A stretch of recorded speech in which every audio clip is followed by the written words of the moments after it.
From the basketball court at the University of Virginia to the classroom at UNC Chapel Hill, Dr. Deborah Stroman has it all covered. Now this professor and sports business entrepreneur is about to take you to school. It's time for Dishing It Up with Dr. Stroman and the Sports Shop on Buzz Sports Radio. D. Stroman. Good morning. Good morning, Dr. Good Stroman. morning. How's everyone doing today? Doing pretty good, Dr. Stroman. Dr. Cutting Stroman. up. Dr. Stroman, you ever heard of Michael McDonald? The Michael McDonald, absolutely. I assumed you would have, but everybody. Yeah. Some people been struggling with it this morning, but it's okay. Yeah, I heard that Doobie Bros. Y'all are really. Oh my God! Then she like to fell out of the seat. Like, what a doobie, bro. Absolutely. What is that? So let's. There's a lot of good stuff to talk about. All right. No doubt, local basketball, Duke and Carolina men's, and NC State and Carolina women's. Mm-hmm. But I want to talk about the brain because it is time for the Black Men's Brain Health Conference in Vegas. Yes. Oh yes. Yes, so I'll be heading out to Vegas to help coordinate the conference. But I want to talk about the brain. You know, we are all human beings.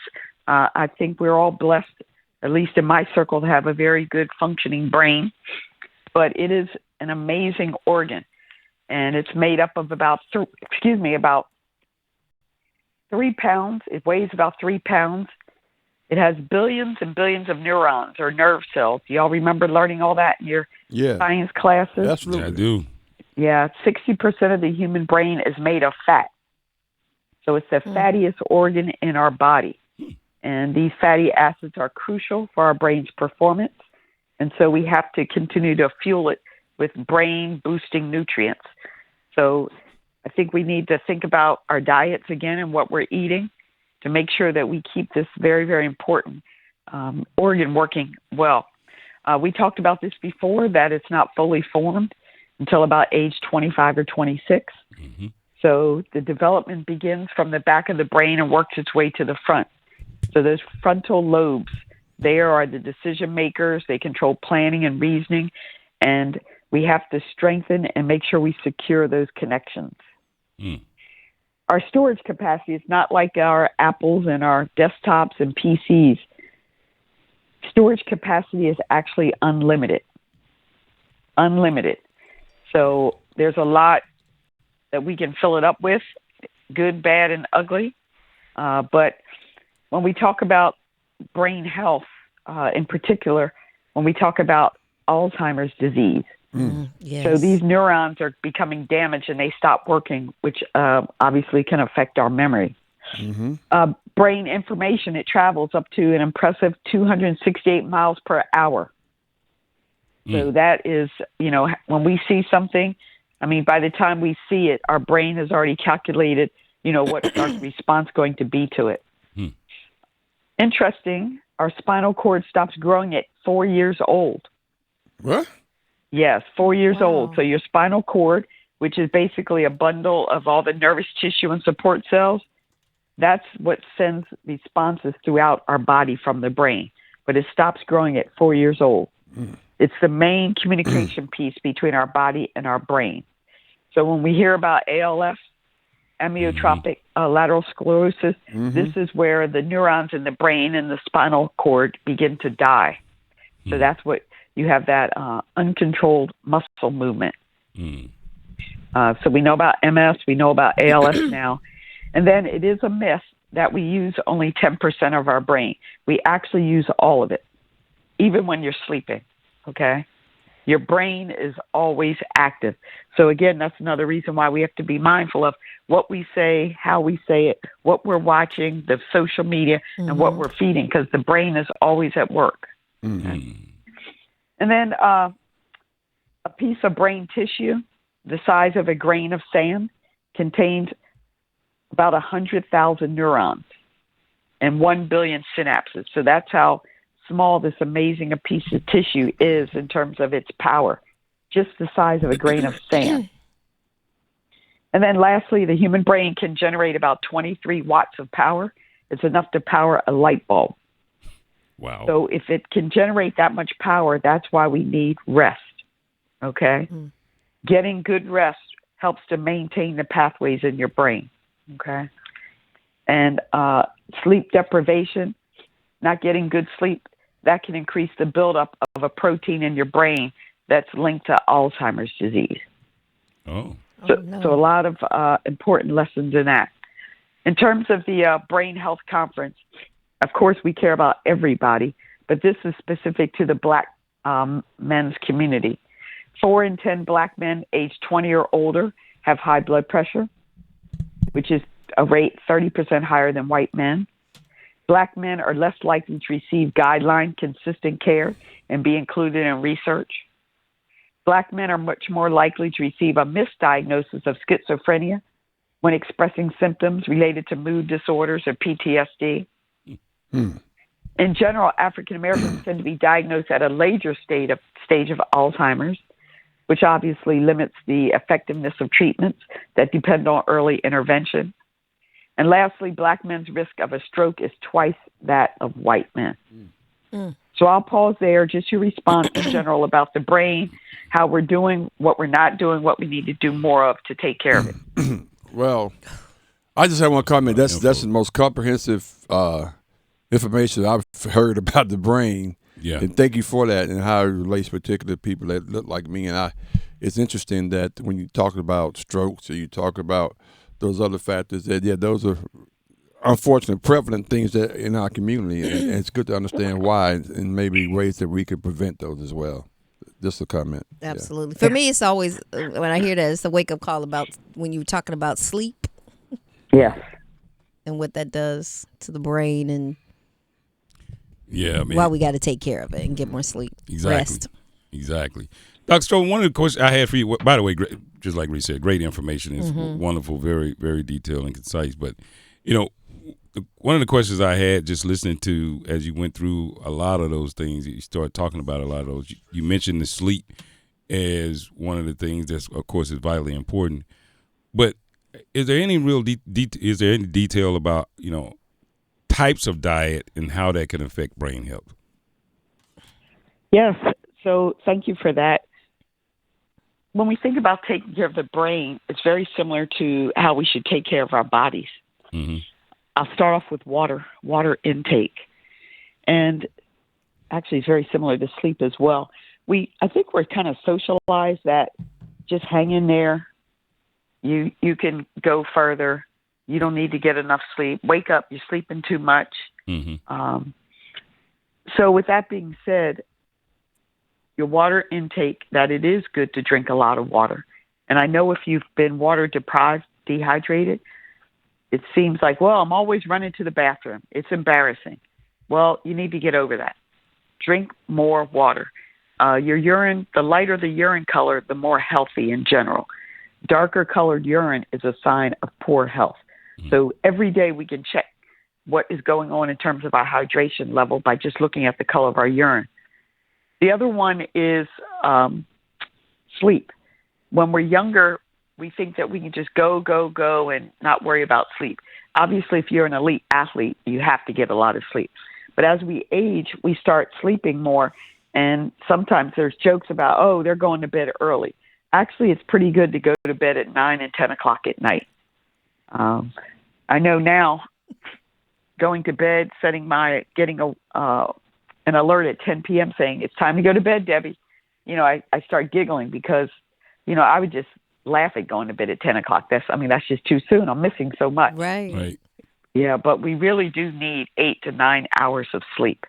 That is a complete myth that we can go off of 5 or 6. The other thing around the diet is eating green things. When we think about nature and biology, we know how important plants are. When we think about things that are green are generally healthier for you.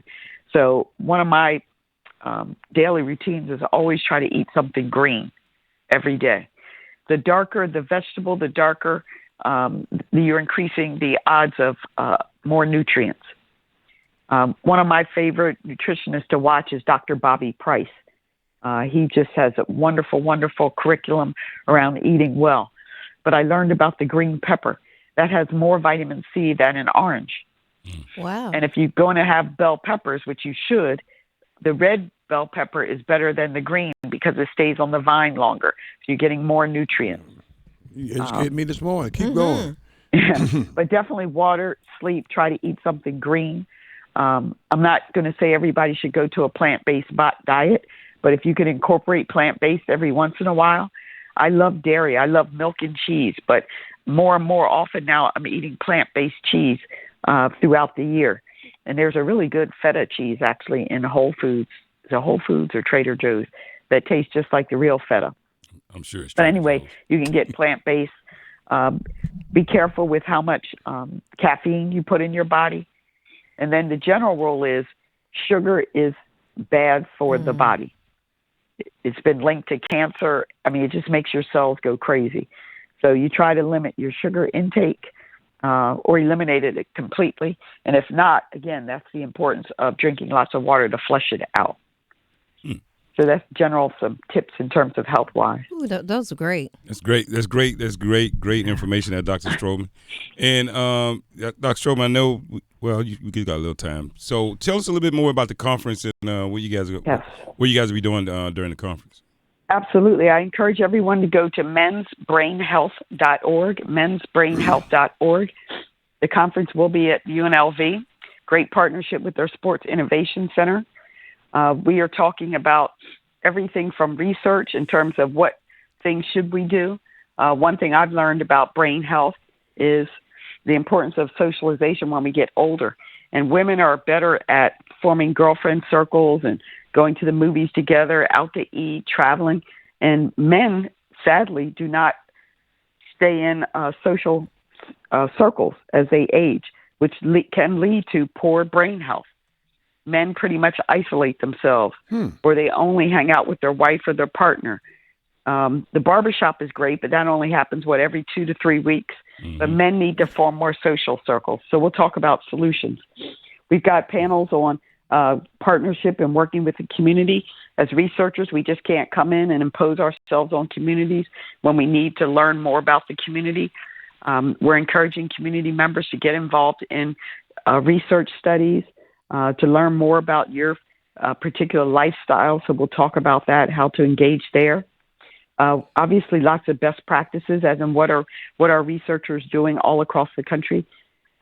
We have a wonderful partnership with the NFL Alumni Association, and it isn't so much for the brain trauma that calls from repetitive hitting, concussions, but we're talking about this population, NFL alumni, because they are a prime target for lack of socialization, because generally they don't trust a lot of people. When you make it to that elite level, you kind of have to close your circle. But when you retire, it's important for you to have healthy relationships with other men so that, again, you can have good brain health. I also just want to point out the Sports Spotlight series, which will conclude our conference on Wednesday. I've got Jennifer Lynn Williams, former UNC Tar Heel, who's in charge of advancement or fundraising for USA Basketball. Carmelita Jeter, All-American track and field athlete, who's the head coach at UNLV track and field. And then I have Felicia Hall Allen, who is a sports attorney who works with many, many athletes and coaches. And on the men's side, I'm very happy because we have Aaron Taylor, College Football Hall of Famer. He also is a football analyst for CBS Sports. Jay Vickers, these two guys actually played at Notre Dame. Jay Vickers is an administrator at UNLV. And then we've got our very own Jabari Price, who played football at UNC, played in the NFL, who's a local real estate, in Florida, local real estate agent. So it's going to be a great time. Everybody can tune in virtually. It is free for the conference, and it's $25 for Sports Spotlight, but you can certainly listen in and participate and learn. That's great. Oh, that sounds like a great Mm-hmm. opportunity. Great stuff, too, as well. Yeah. Yeah. In terms of this weekend with basketball, the Blue Bloods' greatest rivalry, looking forward to it. It's very easy to say Carolina will win on their own court, but as we know, Duke and Carolina, nothing is guaranteed on your home court. That's right. And then the big game tonight, UNC and North Carolina State. Both teams need a W. Both teams have been playing well. UNC did get upset at Virginia. Yeah. I was at that game. It was amazing. We had our 50th anniversary of women's basketball, and I did not think that UNC would lose at Virginia, especially since Virginia's star forward was out. but I think just the momentum, the crowd was great. They kind of just lost their way in that second half, and Virginia gave them the L. Wow. There it is. It happens, Dr. Strowman, but you know, we'll that was see. a tough one, though. We got a lot of backyard basketball for the next couple of do. days. Yeah, You know what I mean? Lace them up, baby. Let's go. A lot of Let's backyard get it. basketball. Yep. So we appreciate you coming on, Dr. Strowman. As always, you do a wonderful job, and Yes. you know you do a great job out there with the Men's Brain Health Conference, and much success to you doing that out there. So, All right, thank you, everybody. Stay healthy. Eat something green today. there you go. Yes, we will. I'm gonna give me some green.